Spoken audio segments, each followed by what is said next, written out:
Planned Parenthood defunded for 1 year. Is it good news? Is it bad news? What's actually going on with this story? Because there's a lot of pro-life groups that have been pumping out headlines like huge victory. We've been trying to defund Planned Parenthood for almost 15 years and now it's finally happened. And so the answer is that there's good news and there's bad news. The good news, of course, is that Planned Parenthood may lose funding for a full year. They're still working their way through the courts trying to block this.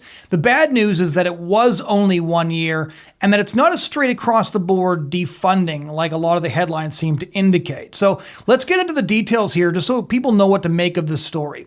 Last month, the Supreme Court ruled 6-3 in the case Medina versus Planned Parenthood South Carolina that the state of South Carolina can bar the organization from receiving any payments through Medicaid. And this was, as the media noted, quote, a major step toward the longtime conservative goal of defunding the nation's largest family planning provider. Now, of course, that characterization completely sidesteps the reason that Planned Parenthood is so reviled. It's the fact that they are America's largest abortion provider. Planned Parenthood has perpetrated millions of abortions. I took a look at their recent numbers. Their 2022-2023 annual report notes that they committed 402,230 abortions that year alone. That's almost 500,000 babies killed by this one organization. And the number of people this abortion giant has killed over the past decades could easily populate a large American city. That is why pro-life activists have been so laser focused on Planned Parenthood, because in this David and Goliath fight between a grassroots pro-life movement and the world's largest abortion provider, Planned Parenthood really has been the giant in the abortion army.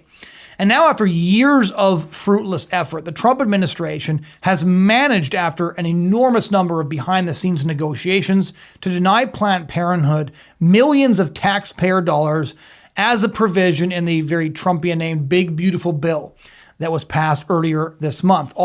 But again, it was only for 1 year. So how did they do that? The bill basically includes a provision that blocks any Medicaid reimbursements to any healthcare nonprofit that provides abortions for 1 year. And it especially targets those providers that received over $800,000 in Medicaid funds in 2023.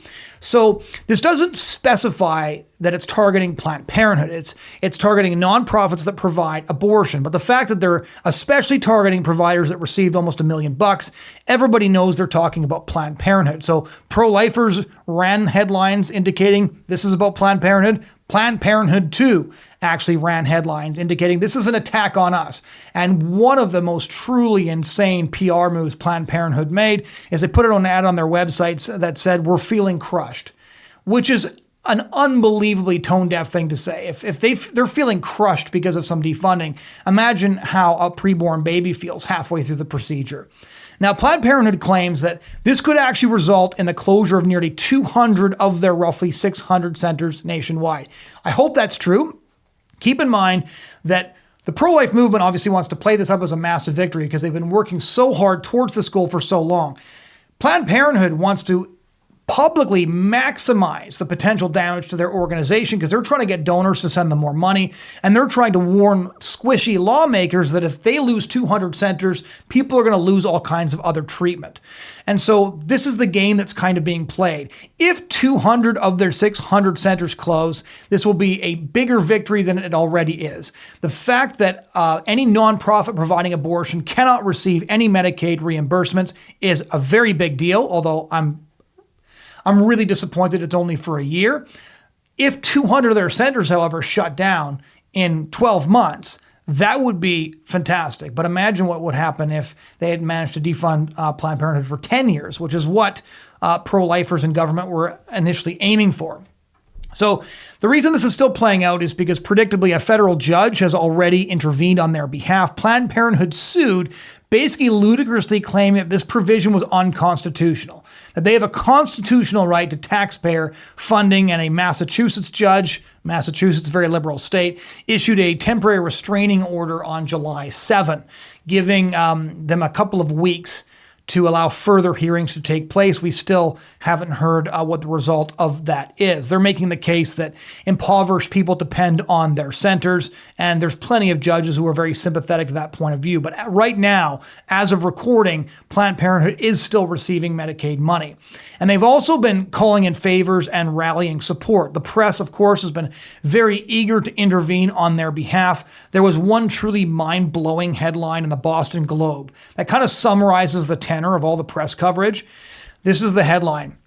They're playing politics with people's lives. Trump's big bill would slash Planned Parenthood's Massachusetts budget in half. Playing politics with people's lives, right? Playing politics with people's lives.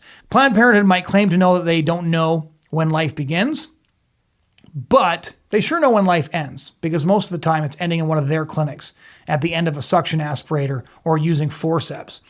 If the provision holds, and with the Supreme Court's earlier decision, the one I cited at the beginning of the segment, it seems likely that it ultimately will. So it does seem likely that despite sympathetic judges and a wave of sympathetic press coverage, that they're not going to win out on this. They, at minimum, seem likely to be closing dozens of centers. It might not be the 200 they're warning about, but even dozens of Planned Parenthood centers would be a really big deal.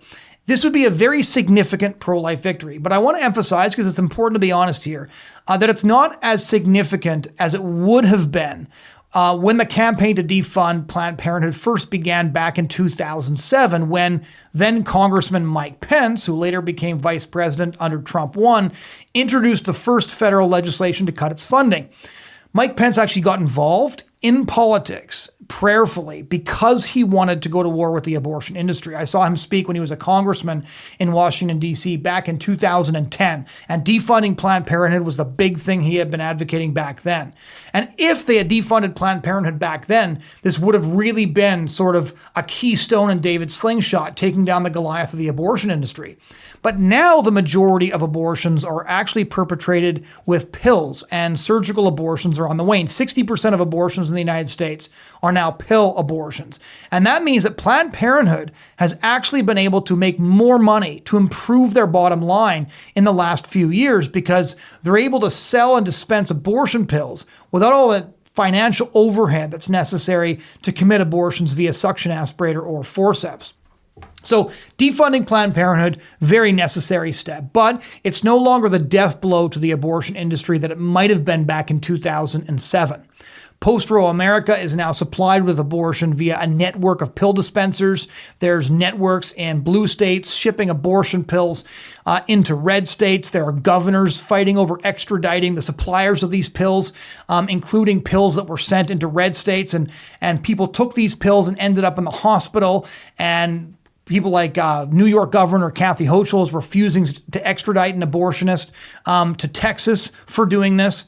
And now we see the brick and mortar clinics that Planned Parenthood used to specialize in are just not as important as they once were, because the battle lines of the abortion wars have been really redrawn by the FDA's approval of the abortion pill. And so we're seeing a whole new landscape unfold. Regardless, it's been a very miserable year for Planned Parenthood, and that is very good news for the weak and the vulnerable, and very good news for the United States. So it's a victory nonetheless, but there's some very important context to understand what this all means and what might unfold over the next 12 months. Thank you so much for joining the Bridgehead. We hope you found it helpful, as always. If you enjoyed it, please do like the video, share it around, subscribe, tell your friends to subscribe, leave a comment. You can heckle or harass me in the comments. And if you have some ideas of subjects you really think that we should be covering, you can drop those too. Otherwise, you can find us wherever you get your podcast content. Thanks so much for listening.